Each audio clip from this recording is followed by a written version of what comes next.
तो दोस्तों स्वागत हमारे इस चैनल एनी एग्जाम अड्डा 1 में। तो दोस्तों आज के इस वीडियो में हम पढ़ने वाले हैं बीए के फर्स्ट सेमेस्टर जो बच्चे हैं 2025-26 में फर्स्ट सेमेस्टर का एग्ज़ाम देंगे, यानी कि कल या और भी जैसे हुआ सिद्धार्थ यूनिवर्सिटी, डीडीयू हुआ, उसके बाद अन्य प्रकार की जो भी उत्तर प्रदेश में यूनिवर्सिटी हैं उन सभी के लिए यह बहुत ही दोस्तों वीडियो महत्वपूर्ण होने वाला है। लगभग 200 एमसीक्यू आज के हम इस वीडियो में पूरा कराने वाले हैं। दोस्तों देखिए, यह जो है राजनीतिक शास्त्र यानी कि पॉलिटिकल साइंस का क्वेश्चन है, इसी में से दोस्तों आपके एग्जाम में आ जाएगा। तो आप लोग ध्यान से देखिएगा, जो बच्चे राजनीतिक शास्त्र लिए होंगे और माइनर सब्जेक्ट में, यानी कि जो माइनर होता है वो एमसीक्यू के बेस्ड पे होगा।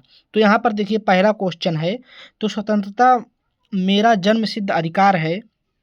दोस्तों यहाँ पर देखिए कि स्वतंत्रता मेरा जन्म सिद्ध अधिकार है और मैं इसे लेकर ही रहूँगा, यह कथन किसने दिया था? तो दोस्तों यहाँ पर देखिए बाल गंगाधर तिलक जी ने दिए थे। उसके बाद हम लोग नेक्स्ट क्वेश्चन की ओर बढ़ते हैं। तो दोस्तों टाइम बहुत कम है आप लोगों के पास और मेरे पास भी, इसलिए हम जल्दी जल्दी क्वेश्चन को सॉल्व करा रहे हैं। आप लोग ध्यान से वीडियो को देखिएगा। तो दोस्तों यहाँ पर देखिए, और क्वेश्चन भी बहुत ज़्यादा है, बहुत ज़्यादा समय लग जाएगा, इसलिए हम आप लोगों के बीच जल्दी जल्दी जो है बहुत ही फास्ट क्वेश्चन कराने वाले हैं। आप लोग बस ध्यान से देखिएगा। पहला क्वेश्चन दोस्तों हो गया। उसके बाद हम लोग दूसरी तरफ से बढ़ते हैं। दूसरी क्वेश्चन क्या है कि मुझ पर किया गया हर लाठी का एक प्रहार ब्रिटिश साम्राज्य के कफन में कील बनकर रहेगा, ऐसा कथन किसने कहा था? तो दोस्तों ऐसा कथन जो है लाला लाजपत राय जी ने कहे थे। उसके बाद दोस्तों यहाँ पर देखिए, उग्र राष्ट्रवादियों का साधन क्या था? देखिए बहिष्कार भी था, स्वदेशी भी था और राष्ट्रीय शिक्षा भी था, इसलिए इनमें से सभी साधन हो जाएंगे।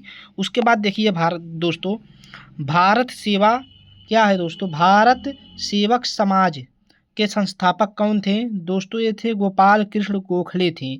उसके बाद दोस्तों यहाँ पर देखिए दक्षिण शिक्षा समाज क्या है दोस्तों? दक्षिण शिक्षा समाज की स्थापना किसके द्वारा की गई? दोस्तों यह था लोकमान्य बाल गंगाधर तिलक द्वारा। दोस्तों यह जो क्वेश्चन है एमसीक्यू है आपके जो दोस्तों विद्या में से है और बहुत ही दोस्तों यह मैं खोज कर लाया हूँ, इसी में से ज़्यादातर आपके क्वेश्चन आ जाएंगे। लगभग 90% क्वेश्चन इसी में से आ जाएंगे। बस आप लोग वीडियो को पूरा देखिएगा, उसके बाद आकर कमेंट करिएगा जब आपके पेपर हो जाएंगे, तब बताना नहीं आया था कि नहीं। दोस्तों 100% गारंटी ले रहा हूँ कि 90% क्वेश्चन यहीं से आ जाएंगे। उसके बाद देखिए भारत में उग्र राष्ट्रीयता के उदय का क्या कारण था? दोस्तों भारत में जो उग्र राष्ट्रीयता का उग्र कारण था धार्मिक पुनरुत्थान और सांस्कृतिक नवजागरण, उदारवादियों की पद्धति से असंतोष, उपनिवेशों में भारतीयों के साथ दुर्व्यवहार, ये सभी दोस्तों था, ये सभी भारत में उग्र राष्ट्रीयता के उदय का कारण था। उसके बाद 7वें क्वेश्चन की हम लोग बढ़ते हैं, 7वें क्वेश्चन की ओर। दोस्तों 7वां क्वेश्चन क्या है कि क्रांतिकारी आंदोलन की तत्कालीन असफलता के कारण, दोस्तों यह जो तत्कालीन असफलता के कारण थे वह थे केंद्रीय संगठन का अभाव भी था, उसके बाद ब्रिटिश सरकार की कठोर दमन नीति भी था और उच्च मध्यम वर्ग की सहानुभूति का अभाव भी था। ये सभी दोस्तों ये सभी जो है कारण थे जो क्रांतिकारी आंदोलन की तत्कालीन असफलता का कारण बना था। नहीं तो हमारा 1857 में ही हमारा देश आज़ाद हो जाता अगर सभी लोग अपने अपने जो है जगह से सही सही काम किए होते। उसके बाद यहाँ पर देखिए, उसके बाद यहाँ पर क्या है कि कांग्रेस के उदारवादी व उग्रवादी नेताओं को पुनः मेल कब व किस अधिवेशन में हुआ? दोस्तों जो कांग्रेस के उदारवादी व उग्रवादी नेताओं में पुनः मेल हुआ था वह किस अधिवेशन में हुआ था और कब हुआ था? दोस्तों यहाँ पर देखिए, यहाँ पर 1916 में लखनऊ अधिवेशन में हुआ था। कब हुआ था दोस्तों? 1916 में लखनऊ अधिवेशन में हुआ था। उसके बाद हम लोग नेक्स्ट क्वेश्चन की ओर बढ़ते हैं, 9वां क्वेश्चन। दोस्तों 9वां प्रश्न क्या है कि भारत में होम रूल आंदोलन क्या है? भारत में होम रूल आंदोलन का नेतृत्व किसके द्वारा किया गया था? दोस्तों जो नेतृत्व था वो दो लोगों के बीच किया गया था, एक थी श्रीमती एनी बेसेंट थी और एक थे लोकमान्य तिलक द्वारा। क्या थे दोस्तों? लोकमान्य तिलक द्वारा। उसके बाद हम लोग प्रश्न नंबर 10वें की ओर बढ़ते हैं। दोस्तों देखिए जो सही उत्तर है वही हम सिर्फ बता रहे हैं। उसके बाद देखिए 10वां प्रश्न क्या है, ताकि आप लोगों के भी दिमाग में रहे कि हाँ यह आंसर रहेगा। 10वां क्वेश्चन क्या है दोस्तों? हंटर कमेटी क्या है दोस्तों? हंटर कमेटी की नियुक्ति भारत सरकार द्वारा किस घटना की जांच के लिए की गई थी? दोस्तों जो हंटर कमेटी थी उसकी नियुक्ति भारत के किस घटना के जांच के लिए किया गया था? दोस्तों वह था जलियांवाला बाग हत्याकांड की जांच के लिए। दोस्तों जो इसका कांड हुआ था 1919 में हुआ था। कब हुआ था दोस्तों? 1919 ईस्वी में हुआ था और जनरल डायर ने आदेश दिया था कि गोली चलाओ, इसलिए दोस्तों वहाँ पर शायद वैसाखी के दिन था पंजाब में। बहुत ही भयानक वह दोस्तों घटना था। उसके बाद हम लोग प्रश्न नंबर 11 की ओर बढ़ रहे हैं। दोस्तों प्रश्न नंबर 11 क्या है कि प्रश्न नंबर 11 है दोस्तों, 11 है बंगाल का विभाजन हुआ। बंगाल का विभाजन कब हुआ था दोस्तों? 1905 में बंगाल का विभाजन हुआ था। उसके बाद हम लोग प्रश्न नंबर 12 की ओर बढ़ते हैं कि कांग्रेस के उदारीवाद व उग्रवाद नेताओं में वास्तविक रूप में विभाजन किस अधिवेशन में हुआ था? दोस्तों वह सूरत अधिवेशन में हुआ था। जो कांग्रेस के उदारवादी व उग्रवादी नेताओं में वास्तविक रूप से जो विभाजन था वह सूरत अधिवेशन में ही हुआ था। उसके बाद हम लोग प्रश्न नंबर 13 की ओर बढ़ते हैं। प्रश्न नंबर 13 क्या है दोस्तों कि मंटेग्यू या और जेम्स फोर्ड सुधार क्या है? मंटेग्यू जेम्स फोर्ड सुधार क्या है दोस्तों?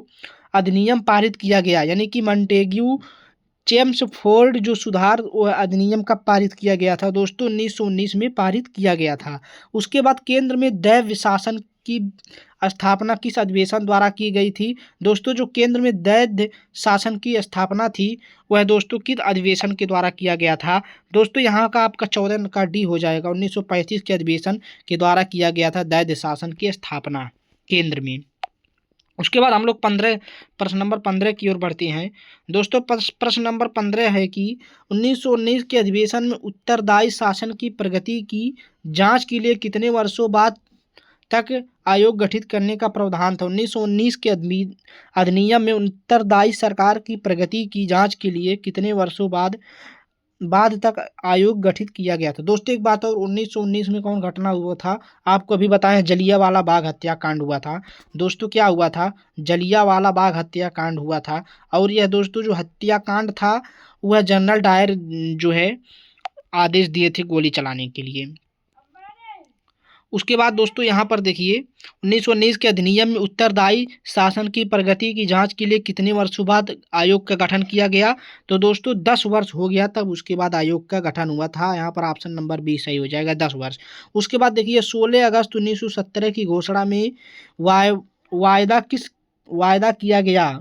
अगस्त 1917 की घोषणा में वायदा किया गया था। क्या वायदा किया गया था दोस्तों? क्रमिक चरणों में स्वशासन था।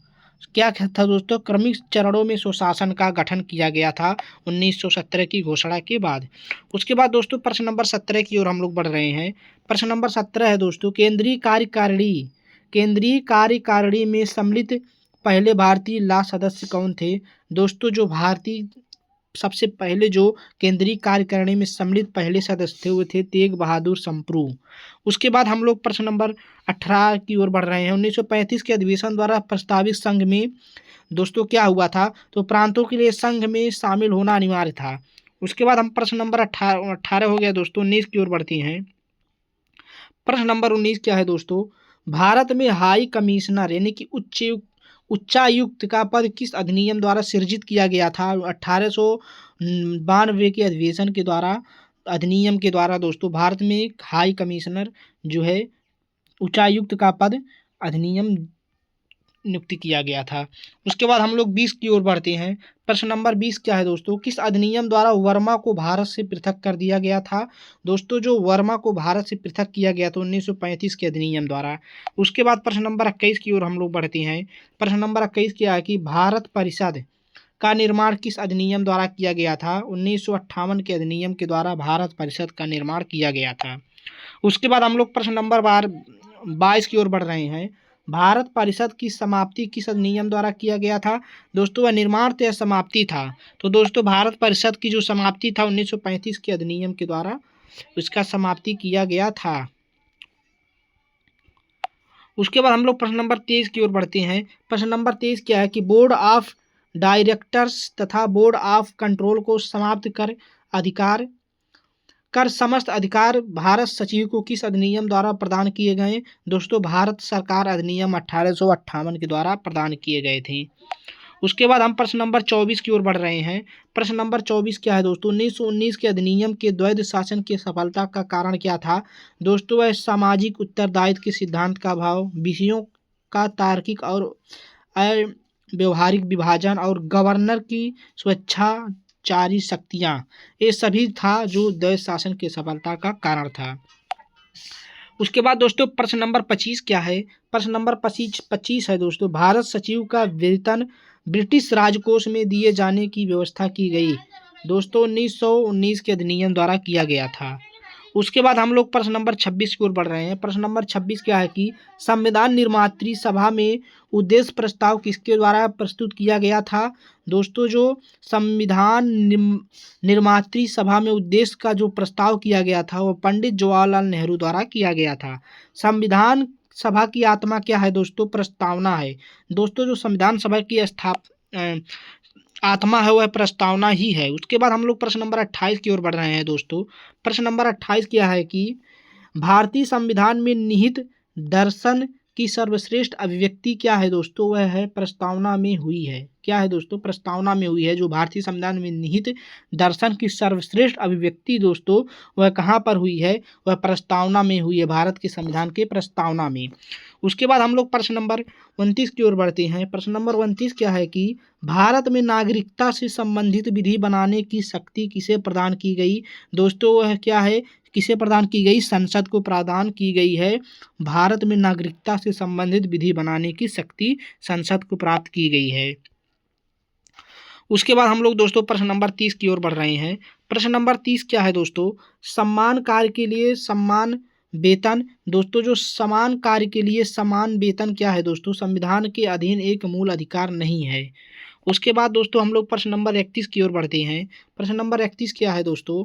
प्रश्न नंबर 31 है संविधान में शामिल मूल कर्तव्य निम्न में से किसकी अनुप्रंसा से प्रभावित रहे? दोस्तों स्वर्ण सिंह समिति के द्वारा। जो संविधान में शामिल मूल कर्तव्य निम्नलिखित में से किसकी अनुशंसा से प्रभावित रहे? दोस्तों वह थे स्वर्ण सिंह समिति द्वारा। उसके बाद हम लोग प्रश्न नंबर 32 की ओर बढ़ रहे हैं। प्रश्न नंबर 32 क्या है? क्या मूल कर्तव्यों का पालन अनिवार्य है? दोस्तों अनिवार्य नहीं है। उसके बाद प्रश्न नंबर 33 की ओर हम लोग बढ़ रहे हैं।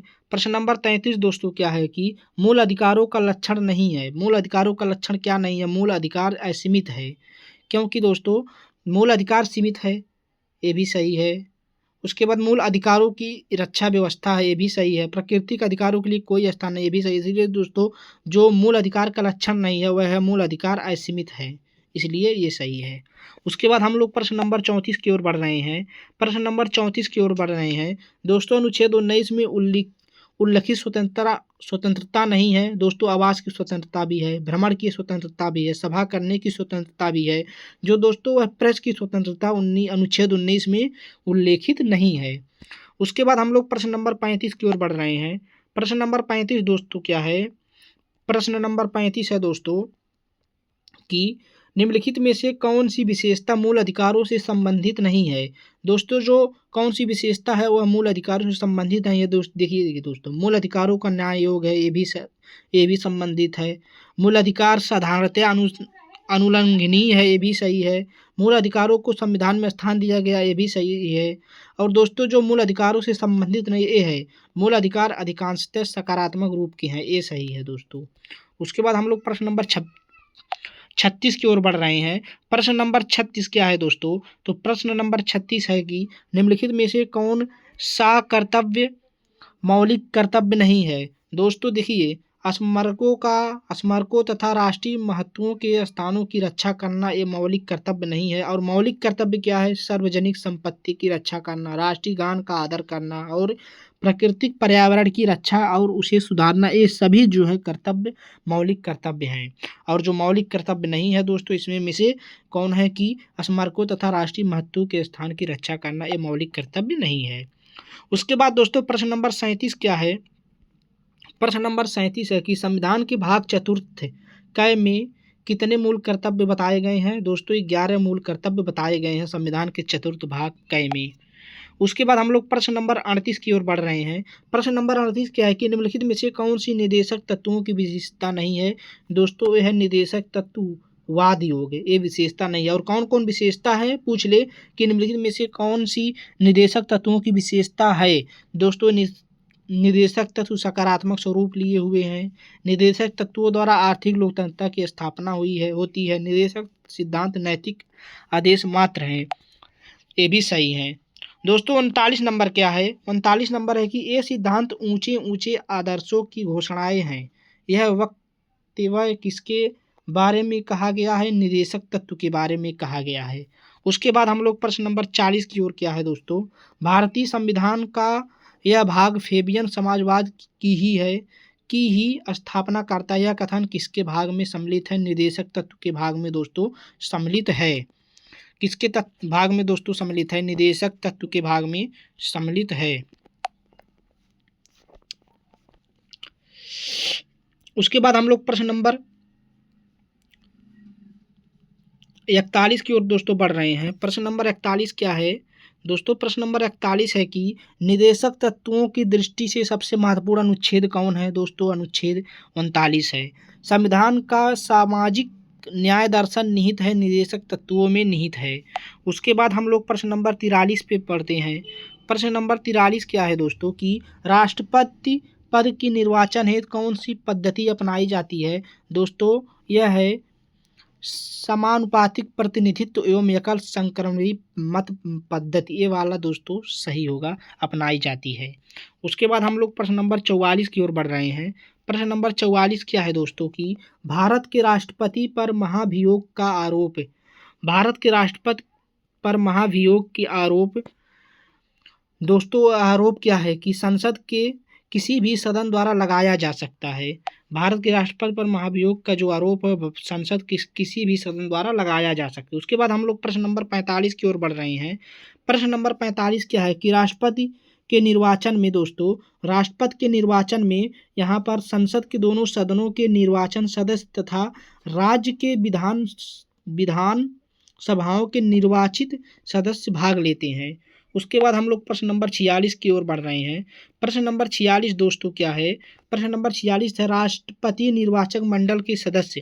दोस्तों राष्ट्रपति निर्वाचक मंडल के सदस्य जो होते हैं वह संसद के दोनों सदनों और राज्यों की विधानसभाओं के निर्वाचित सदस्य हैं।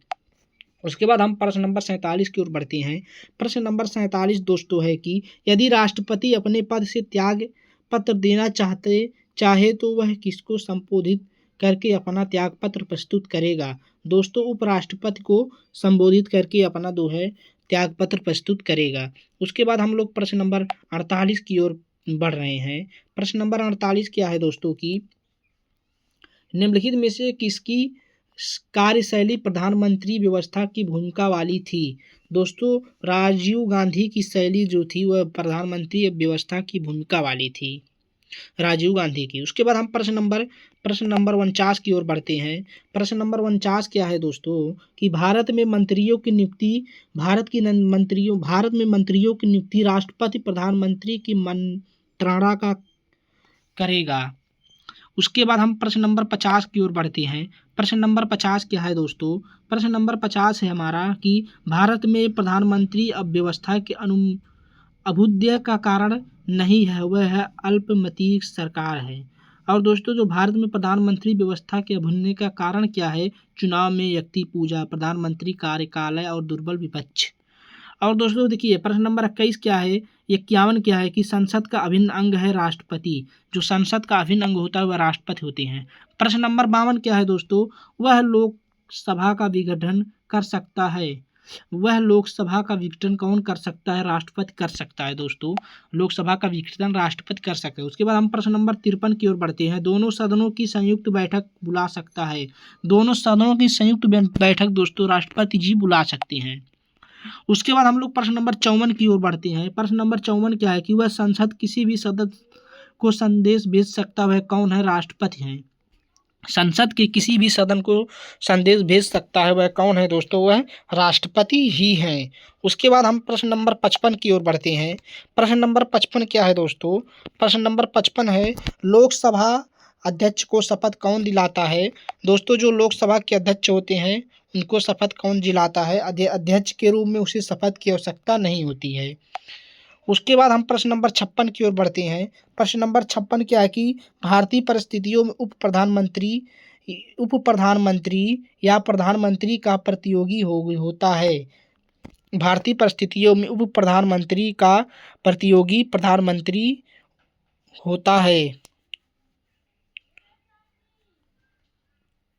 यानी कि कह सकते हैं कि भारतीय परिस्थितियों में उप प्रधानमंत्री प्रधानमंत्री का प्रतियोगी होती है। उसके बाद हम लोग प्रश्न नंबर 57 की ओर बढ़ते हैं कि राज्य की कार्यपालिका शक्ति निहित है, राज्यपाल में निहित है। उसके बाद हम लोग प्रश्न नंबर 57 हो गया 58 की ओर बढ़ते हैं कि 58 क्या है दोस्तों? राज्य की संचित निधि राज्य की संचित निधि क्या है दोस्तों? वह राज्यपाल के ही अधिकारों में रहती है। उसके बाद दोस्तों प्रश्न नंबर 59 क्या है? प्रश्न नंबर 59 है दोस्तों, प्रश्न नंबर 59 क्या है कि राज्य विधानमंडल द्वारा पारित विधेयक के बारे में राज्यपाल की शक्तियों के संबंध में निम्नलिखित में से कौन सा एक कथन सही नहीं है? दोस्तों जो वह विधेयक को रोक कर रख सकता है, यह कथन सही नहीं है। रोक सकता है दोस्तों, रोक नहीं सकता है, वह विधेयक को रोक नहीं सकता है। प्रश्न नंबर 60 क्या है? प्रश्न नंबर 60 है दोस्तों, निम्नलिखित में से कौन सा सही नहीं है? राज्यपाल की पदावधि प्रधानमंत्री की इच्छा पर निर्भर करती है, ये वाला दोस्तों सही नहीं है। और देखिए समान रूप से राज्यपाल का कार्यकाल 5 वर्ष होता है, ये भी सही है। उसके बाद राज्यपाल की पदावधि राष्ट्रपति की इच्छा पर निर्भर होता है, ये भी सही है। राष्ट्रपति किसी भी समय राज्यपाल को उसके पद से हटा सकता है, ये भी सही है। 61 क्या है दोस्तों? राज्यपाल राज्य में निम्नलिखित में से किस प्रकार का कार्य करता है? संवैधानिक कार्यपालिका के रूप में। उसके बाद हम लोग प्रश्न नंबर 62 की ओर बढ़ते हैं। प्रश्न नंबर 62 क्या है कि राज्य मंत्रिमंडल की बैठकों में उपस्थित रहता है, मुख्य सचिव रहता है। उसके बाद हम लोग प्रश्न नंबर 63 की ओर बढ़ते हैं। प्रश्न नंबर 63 है मुख्यमंत्री राज्यपाल को सूचित करता है मंत्रिपरिषद के निर्णयों से। उसके बाद हम लोग प्रश्न नंबर 64 की ओर बढ़ते हैं। प्रश्न नंबर 64 है मंत्रिपरिषद किसके प्रति उत्तरदायी होता है? विधानसभा के द्वारा उत्तरदायी होता है। उसके बाद हम लोग प्रश्न नंबर 65 की ओर बढ़ते हैं। राज्यपाल अपदस्थ कर सकता है, मंत्री परिषद को अपदस्थ कर सकता है। प्रश्न नंबर 66 है दोस्तों, राज्य विधानसभा के सदन की बैठक के लिए गण पूर्ति है 10 सदस्य अथवा सदन की कुछ संख्या का 10वां भाग जो भी अधिक हो। प्रश्न नंबर 67 क्या है दोस्तों? विधान परिषद साधारण विधेयक को अधिक से अधिक 4 माह की देरी कर सकती है, विधेयक को रोक नहीं सकती है, ये वाला सही हो जाएगा। प्रश्न नंबर 68 क्या है कि चंडीगढ़ शासन के प्रमुख को क्या कहते हैं? प्रशासक कहते हैं। उसके बाद हम लोग प्रश्न नंबर 69 की ओर बढ़ते हैं। प्रश्न नंबर 69 है यदि 14 दिन के भीतर विधान परिषद वित्त विधेयक को नहीं लौटाती है तब भी वह दोनों सदनों द्वारा पारित माना जाता है। ऑप्शन नंबर बी सही हो जाएगा। प्रश्न नंबर 70 क्या है दोस्तों? प्रश्न नंबर 70 क्या है? किसी भी राज्य की विधानसभा की अधिकतम अनुज्ञेय सदस्य सीमा है दोस्तों 500 सदस्य सीमा। क्या है? 500 सदस्य सीमा। उसके बाद हम लोग प्रश्न नंबर 71 की ओर बढ़ते हैं। प्रश्न नंबर 71 क्या है? सर्वोच्च न्यायालय की निष्पक्षता एवं स्वतंत्रता के लिए अत्यंत आवश्यक है, सेवानिवृत्ति के बाद न्यायाधीशों के लिए अन्य कोई नियुक्ति स्वीकार करने पर प्रतिबंध, वाला सही हो जाएगा।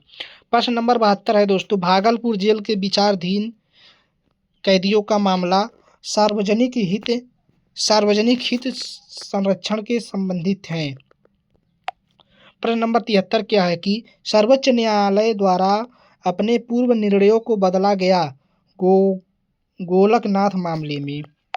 ऑप्शन नंबर 74 क्या है कि भारत में उच्चतम न्यायालय में न्यायाधीशों की संख्या बढ़ने का अधिकार किसके पास होता है? वह दोस्तों किसके पास होता है? भारत का मुख्य किसके पास होता है दोस्तों? भारत की संसद के पास होता है। उसके बाद प्रश्न नंबर 75 क्या है कि सर्वोच्च न्यायालय का निम्नलिखित में से कौन सा निर्णय मौलिक अधिकारों से संबंधित नहीं है? गोलकनाथ बनाम पंजाब राज्य। प्रश्न नंबर 76 क्या है कि गोलकनाथ बनाम पंजाब राज्य के मामले में सर्वोच्च न्यायालय का निर्माण अनुदार प्रकृति का है। प्रश्न नंबर 77 क्या है दोस्तों कि उच्च न्यायालय के न्यायाधीशों का कार्यकाल 62 वर्ष की आयु तक होती है। प्रश्न नंबर 78 क्या है दोस्तों, उच्च न्यायालयों के न्यायाधीशों की नियुक्ति कौन करता है? राष्ट्रपति जी करते हैं। उसके बाद प्रश्न नंबर 79 की ओर हम लोग बढ़ गए हैं। तो 79 है दोस्तों, संविधान के किस अनुच्छेद के अंतर्गत उच्च न्यायालय मौलिक अधिकारों को लागू करने के लिए लेख जारी करते हैं? अनुच्छेद 226 के। उसके बाद हम लोग प्रश्न नंबर 80 की ओर बढ़ रहे हैं। प्रश्न नंबर 80 क्या है दोस्तों, प्रश्न नंबर 80 है कि भारत वर्तमान में देश में कितने उच्च न्यायालय कार्यरत हैं? 25 है दोस्तों। भारत में वर्तमान में टोटल जो है 25 उच्च न्यायालय कार्यरत हैं दोस्तों। कभी कभी जबान जो है फंस जा रहा है, थोड़ा दिक्कत हो गया है, बुखार है, इसलिए थोड़ा दिक्कत हो रहा है बोलने में, तो आप लोग थोड़ा कंप्रोमाइज करिएगा। तो प्रश्न नंबर 81 की ओर हम लोग बढ़ रहे हैं क्योंकि क्वेश्चन बहुत ज़्यादा है। प्रश्न नंबर 81 क्या है कि आप लोग 2-3 भाग में रोक कर वीडियो देखेंगे। पहले 50 करेंगे, फिर 50 फिर करेंगे, ऐसे एक 2-3 बार थोड़ा थोड़ा करके देखिएगा। और दोस्तों देखिए, इसी में से आ जाएगा, राजनीतिक शास्त्र में से इसी में से बहुत सारे क्वेश्चन लड़ जाएंगे। उसके बाद देखिए प्रश्न नंबर 81 क्या है कि सत्र न्यायाधीश द्वारा दिए गए मृत्युदंड की पुष्टि किसके द्वारा आवश्यक है? उच्च न्यायालय द्वारा। किसके द्वारा दोस्तों आवश्यक है? उच्च न्यायालय द्वारा। उसके बाद हम देखिए सत्र न्यायालय की अध्यक्षता कौन करता है? सत्र न्यायाधीश करता है। उसके बाद हम लोग प्रश्न नंबर 83 की ओर बढ़ गए हैं। प्रश्न नंबर 83 क्या है दोस्तों, प्रश्न नंबर 83 है कि भारतीय संघ में अवशिष्ट अधिकार है। भारतीय संघ में अवशिष्ट अधिकार केंद्र के पास है। और देखिए भारत की कुल आबादी का कितना प्रतिशत आबादी अनुसूचित जनजाति का है? दोस्तों भारत की कुल आबादी का अनुसूचित जनजाति कितनी है? 8.6%। 85 क्या है दोस्तों, भारत में केंद्र अधिक शक्तिशाली दिखाई देता है परंतु वास्तव में राज्यों की शक्तियां भी कम महत्वपूर्ण नहीं है। यह विचार किसका है? पॉल एपलवी का है। प्रश्न नंबर 86 क्या है कि संविधान के बहिरंग में उपस्थित एकात्मक लक्षण निर्वाचन आयोग का। संघात्मक ढांचे के लिए अपरिहार्य लक्षण क्या है? संघर्ष। उपर्युक्त तीनों है दोस्तों। देखिए जो संज्ञानात्मक ढांचे के लिए अपरिहार्य लक्षण है, देखिए संविधान की सर्वोच्चता, न्यायालय स्वतंत्रता सर्वोच्च, उसके बाद शक्तियों का विभाजन, फिर इसलिए क्या हो जाएगा? उपयुक्त तीनों हो जाएगा। उसके बाद हम लोग पढ़ गए हैं दोस्तों 88 प्रश्न नंबर की ओर। तो 88 क्या है कि समवर्ती सूची में 47 विषय है। समवर्ती सूची में कितनी विषय है? 47 विषय। भारत में किस राज्य में अनुसूचित जनजातियां नहीं पाई जाती है? पंजाब राज्य में जो है, भारत में पंजाब राज्य में अनुसूचित जनजातियां नहीं पाई जाती है। उसके बाद देखिए मुख्य न्यायाधीश आयुक्ति की नियुक्ति कौन करता है? दोस्तों ऑप्शन ए वाला यहाँ पर सही हो जाएगा, राष्ट्रपति करता है। उसके बाद 91 है दोस्तों, निर्वाचन आयोग से संबंधित नहीं है। दोस्तों जो निर्वाचन आयोग से संबंधित नहीं है, यहाँ पर ऑप्शन ए सही हो जाएगा। निर्वाचन आयुक्तों का निवृत्ति कार्यकाल जो 6 वर्ष या 62 वर्ष का है। प्रश्न नंबर 92 है दोस्तों, निर्वाचन आयोग का लक्षण है, ऑप्शन नंबर सी सही हो जाएगा, बहुसदस्यीय आयोग है। उसके बाद प्रश्न नंबर 93 है कि वर्तमान में निर्वाचन आयोग के मुख्य निर्वाचन आयुक्त के अतिरिक्त कितने अन्य सदस्य हैं? ऑप्शन नंबर 2 सही हो जाएगा। सॉरी दोस्तों, ऑप्शन नंबर 2 सही हो जाएगा। प्रत्यक्ष लोकतंत्र के उपकरण विद्यमान है भारत में। प्रत्यक्ष लोकतंत्र के उपकरण भारत में विद्यमान है। अरस्तु ने कितने प्रकार की शासन व्यवस्था का उल्लेख किया है? ऑप्शन क्या सही हो जाएगा? 6 प्रकार की। 96 प्रश्न है कि लोकसभा में एक वर्ष में कम से कम कितनी सत्र बुलाई जाती है? 3 बार। उसके बाद देखिए कि लोक चुनाव में राज्यों को किस आधार पर सीटें आवंटित होती है? जनसंख्या के आधार पर। उसके बाद दोस्तों प्रश्न नंबर 98 है, लोकसभा के लिए चुनाव में निर्वाचित होने के लिए किसी व्यक्ति की न्यूनतम आयु 25 वर्ष होनी चाहिए। उसके बाद प्रश्न नंबर 99 है कि लोकसभा में आंग्ला भारतीय समुदाय से सदस्य मनोनीत करने की शक्ति किसके पास है? भारत के राष्ट्रपति के पास। प्रश्न नंबर 100 है कि राष्ट्रपति द्वारा राज्यसभा में कितने व्यक्ति मनोनीत किए जाते हैं? 12। राज्यसभा के सदस्य चुने जाते हैं 6 वर्ष के लिए। राज्यसभा के चुनाव के लिए अपेक्षित न्यूनतम आयु 30 वर्ष है। निम्नलिखित में से कौन राज्यसभा का सभापति होता है? उपराष्ट्रपति होता है। 104 है लोकसभा का नेता कौन है? प्रधानमंत्री हैं। लोकसभा का पहला आम चुनाव कब हुआ था? 1952 में हुआ था। उसके बाद प्रश्न नंबर 106 है भारतीय संविधान में राज्य के नीति निर्देशक सिद्धांतों को किस देश के संविधान से लिया गया? आयरलैंड के संविधान से लिया गया। एक उच्च न्यायालय का न्यायाधीश अपना त्यागपत्र संबोधित करता है? भारत के राष्ट्रपति को। 108 है संविधान सभा की प्रारूप समिति के अध्यक्ष डॉक्टर भीमराव अंबेडकर जी। 109 है राज्यसभा को भंग करने का अधिकार किसके पास प्राप्त है? राष्ट्रपति, उपराष्ट्रपति, सर्वोच्च न्यायालय, इनमें से कोई नहीं। राज्यसभा की सदस्यता के लिए न्यूनतम आयु कितनी होनी चाहिए? 30 वर्ष। भारत का संविधान कब लागू हुआ था? 26 जनवरी 1950 को भारत का संविधान लागू हुआ था। राज्यसभा की निश्चित सदस्य संख्या कितनी है? 250 है। विकसित संविधान का दोष नहीं है, प्रगतिशील संविधान दोष नहीं है। भारत का प्रथम नागरिक होता है? राष्ट्रपति होता है। भारत की तीनों सेनाओं का सर्वोच्च सेनापति कौन होता है? राष्ट्रपति होता है। भारत के राष्ट्रपति का चुनाव कितने वर्षों के लिए होता है? 5 वर्ष के लिए। लिखित संविधान एक गुण है, व्याख्या में सरलता। भारत के प्रधानमंत्री बनने के लिए न्यूनतम आयु 25 वर्ष होनी चाहिए। प्रधानमंत्री अपना त्यागपत्र किसे सौंपता है? राष्ट्रपति को सौंपता है। लचीले और कठोर संविधान का मुख्य अंतर संशोधन पद्धति का होता है। संघीय मंत्रिपरिषद का अध्यक्ष प्रधानमंत्री होते हैं। भारत की प्रथम महिला प्रधानमंत्री इंदिरा गांधी। एकात्मक शासन में शक्ति किसके पास होती है? केंद्र के पास होती है। विकसित संविधान का एक गुण सुनिश्चित होता है। संघानात्मक शासन वाला देश भारत है? भारत नहीं है। भारत संघानात्मक शासन वाला देश भारत नहीं है और अमेरिका, ब्रिटेन, फ्रांस ये सब संघानात्मक शासन वाला देश है। अध्याक्षात्मक शासन व्यवस्था को सर्वप्रथम किस देश में अपनाया गया था? अमेरिका में। वर्तमान में भारतीय संविधान में गणना की दृष्टि से कुल कितने अनुच्छेद हैं? 395 अनुच्छेद और 6 अनुसूचियां हैं। 128 प्रश्न है कि 42वें संवैधानिक संशोधन द्वारा प्रस्तावना में कौन सा शब्द जोड़ा गया? समाजवाद, पंथनिरपेक्ष। भारत में एकल नागरिकता की अवधारणा अपनाई गई ब्रिटेन से। हमारे संविधान के अनुसार राज्यसभा के सदस्यों का कार्यकाल 6 वर्ष होता है। संविधान यही है जो न्यायाधीश कहते हैं कि देश के संविधान यही है जो न्यायाधीश कहते हैं किस देश के संविधान के बारे में कहावत लागू होती है? अमेरिका।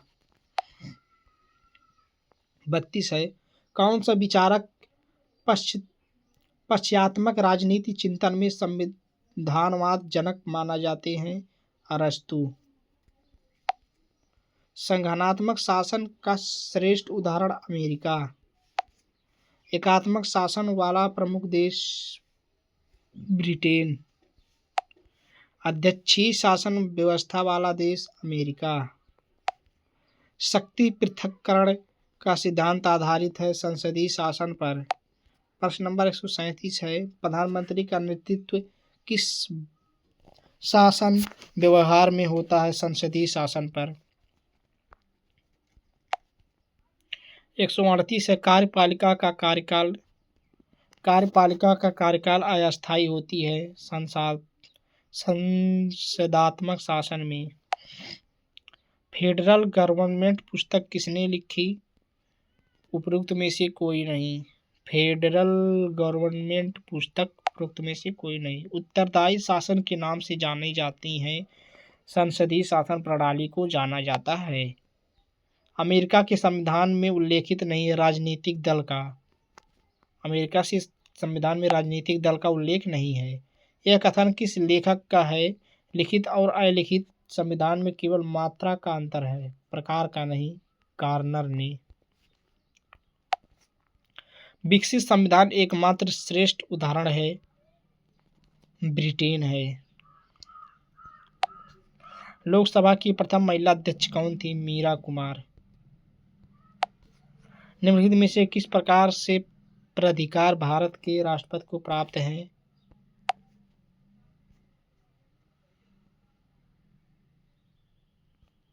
दोस्तों इसका आंसर आप लोग हमें बताइएगा।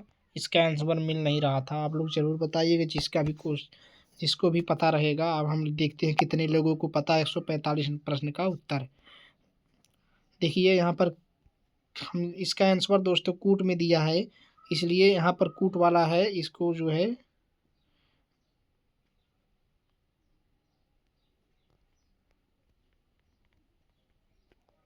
जिसको भी दोस्तों पता रहेगा उसको बताइएगा। 146 है कि संविधान के निम्नलिखित अनुच्छेदों में से किस। देखिए इसका प्रश्न दोस्तों इसका उत्तर यही हो जाएगा, लेकिन किसको किसको पता था वो लोग कमेंट में जरूर बताइएगा। संविधान के निम्नलिखित अनुच्छेदों में से किस एक के अंतर्गत संघ की कार्यपालिका शक्तियां राष्ट्रपति में निहित है? अनुच्छेद 53 में निहित है। भारत के राष्ट्रपति चुनाव के लिए निर्वाचक मंडल के सदस्य नहीं होते हैं, राज्य विधान परिषद के चुने हुए सदस्य नहीं होते हैं। राष्ट्रपति और उपराष्ट्रपति की अनुपस्थिति में कौन राष्ट्रपति का कार्यभार ग्रहण करता है? सर्वोच्च न्यायालय का मुख्य न्यायाधीश। भारत में वित्तीय आपातकाल की घोषणा आज तक कितनी बार की गई है? कभी नहीं। निम्नलिखित में से राष्ट्रपति किसकी नियुक्ति करता है? भारत के महान्यायवादी, नियंत्रक एवं महालेख परीक्षक, राज्यों के राज्यपाल, ये सभी के जो है भारत के राष्ट्रपति नियुक्ति करते हैं। 51 है 151 लोकसभा और राज्यसभा की संयुक्त बैठक किसके द्वारा आहूत की जाती है? राष्ट्रपति के द्वारा। दोस्तों आप लोग ध्यान से देखिएगा, हम ऐसे प्रश्न पढ़ते हुए जा रहे हैं उत्तर बताते हुए। आप लोग ध्यान से देखिएगा, आपका समय का भी बचत हो जाएगा और सभी प्रश्न भी जल्दी से हो जाएंगे। 152 है क्योंकि अभी और भी सब्जेक्ट का विषयों का अपलोड करना है। राष्ट्रपति द्वारा जारी अध्यादेश संसद का अधिवेशन आरंभ होने के कितने दिनों तक अधिक से अधिक एक बार में प्रभावी रह सकता है? 6 सप्ताह में। भारत का कार्यपालिका अध्यक्ष कौन है? प्रधानमंत्री हैं। राष्ट्रपति पर महाभियोग का आरोप संसद के किस सदन द्वारा लगाया जा सकता है? संसद के किसी भी सदस्य के द्वारा, सदन के द्वारा। भारत के किस राष्ट्रपति को मिसाइल मैन की संज्ञा दी गई है? Doctor APJ Abdul Kalam. भारतीय संविधान के किस अनुच्छेद के अंतर्गत किसी राज्य में राष्ट्रपति शासन का लागू किया जा सकता है? अनुच्छेद 356 के।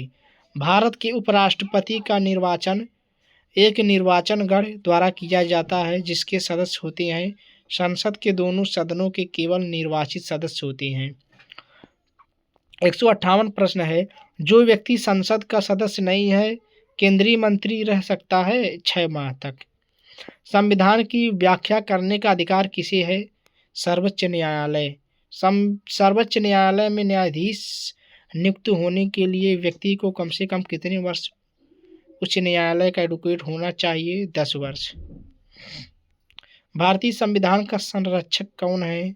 सर्वोच्च न्यायालय। निम्नलिखित में से किस वाद में उच्चतम न्यायालय ने संविधान के मूल ढांचे का सिद्धांत प्रतिपादित किया? केशवानंद भारती ने। सर्वोच्च न्यायालय के न्यायाधीशों की नियुक्ति की जाती है राष्ट्रपति द्वारा। सर्वोच्च न्यायालय के न्यायाधीशों की सेवानिवृत्ति की आयु 65 वर्ष। उच्च न्यायालय से कानूनी मामलों पर किसको परामर्श लेने का अधिकार है? राष्ट्रपति को। एक उच्चतम न्यायालय का न्यायाधीश अपना त्यागपत्र संबोधित करता है भारत के राष्ट्रपति को।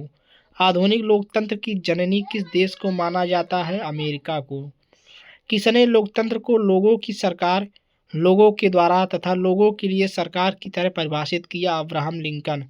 जो अब्राहम लिंकन थे दोस्तों, उसने लोकतंत्र को बताया कि लोगों की सरकार होती है, लोगों के द्वारा होती है, लोगों के लिए सरकार बनती है। यह कथन अब्राहम लिंकन ने कहे थे। भारत में नागरिकों को संविधान द्वारा कितने मौलिक अधिकार प्राप्त हैं? 6 मौलिक अधिकार प्राप्त हैं।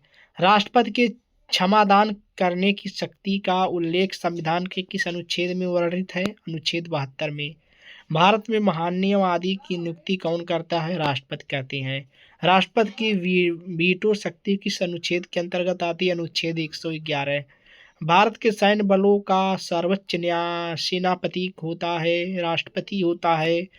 प्रश्न नंबर 174 है, भारत के राष्ट्रपति की चुनाव प्रक्रिया संविधान किस अनुच्छेद में वर्णित है? अनुच्छेद 55 में। अगला प्रश्न है 175, भारत के राष्ट्रपति को शपथ कौन दिलाता है? भारत का मुख्य न्यायाधीश। फिर अगला प्रश्न है दोस्तों 176, भारतीय संविधान में वर्णित मौलिक अधिकारों को कहां से लाया गया? अमेरिका के। 177 प्रश्न नंबर है कि 42वें संविधान संशोधन द्वारा प्रस्ताव में कौन सा शब्द जोड़ा गया? इसका सही उत्तर है, आप लोग जरूर बताइएगा क्या जोड़ा गया था। 177 का आप लोग आंसर दोस्तों बताइएगा, आपको बताना है 177 का आंसर, ताकि हमें पता चले कि आप लोगों का कितना तैयारी हुआ है। 178 है कि भारत की संविधान सभा के अस्थायी सभापति कौन थे? डॉक्टर सच्चिदानंद सिन्हा थे। भारतीय संविधान में सम्मिलित राज्य के नीति निर्देशक सिद्धांतों को किसके संविधान से लिया गया? आयरलैंड के। भारतीय संविधान के भाग 4 क में कितने मूल कर्तव्य दिए गए हैं? कर्तव्य मूल 10। चौथे भाग से 10 कर्तव्य मूल दिए गए चौथे के कैसे। राज्य की कार्यपालिका का संवैधानिक प्रधान कौन होता है? राष्ट्रपति होते हैं। सर्वोच्च न्यायालय में सेनावृत्ति की आयु 65 वर्ष। भारतीय संविधान के किस अनुच्छेद में निर्वाचित आयोग के लिए प्रावधान किया गया है? अनुच्छेद 324 में। भारत में राष्ट्रपति राज्य सभा के कितने सदस्यों को मनोनीत करता है? 12 सदस्यों की। हमारे संविधान में न्यायिक पुनरावलोकन की अवधारणा किस देश के संविधान से ली गई है? संयुक्त राज्य अमेरिका से। 186 है कि भारत किस राष्ट्रपति को, तो एक बार बता दें, डॉक्टर APJ अब्दुल कलाम को मिसाइल मैन के नाम से जानते हैं। वर्तमान में निर्वाचन आयोग में मुख्य निर्वाचन आयुक्त के अतिरिक्त अन्य कितने सदस्य हैं? 2। संघात्मक शासन का श्रेष्ठ उदाहरण भारत। एकात्मक शासन वाला प्रमुख देश ब्रिटेन। मंत्रिपरिषद से पद त्याग करने के बाद मंत्री किसे अपना पद त्याग संबोधित करता है? राष्ट्रपति को। निम्नलिखित में से कौन सी सरकार सामूहिक उत्तरदायित्व के सिद्धांत पर कार्य करती है? संसदात्मक। 2 राज्यों के मध्य विवाद का निपटारा किसके संबंधित है? सर्वोच्च न्यायालय से। दोस्तों देखिए 192 प्रश्न है, इसी में से आपको जो है आपके पेपर में आ जाएगा। इतना सारा क्वेश्चन मैं करा दिया हूँ। दोस्तों अगर वीडियो अच्छा लगे तो अपने दोस्तों तो शेयर जरूर करिएगा। जो लोग पेपर देंगे इस वाले सब्जेक्ट का, आप लोग उन तक ज़रूर पहुँचा दीजिएगा। और आपके ग्रुप में कोई भी ऐसा ग्रुप हो जहाँ पर जो है BA का ग्रुप हो, BA फर्स्ट ईयर वालों का, वहाँ पर ज़रूर शेयर करिएगा, ताकि बहुत सारे बच्चों को हेल्प मिल सके किस प्रकार से प्रश्न आएंगे। तो दोस्तों 25-26 का है, BA फर्स्ट सेमेस्टर वालों के लिए है या अन्य। दोस्तों यह वीडियो कैसा लगा कमेंट में ज़रूर बताइए। मिलते हैं नेक्स्ट वीडियो में। जय हिंद।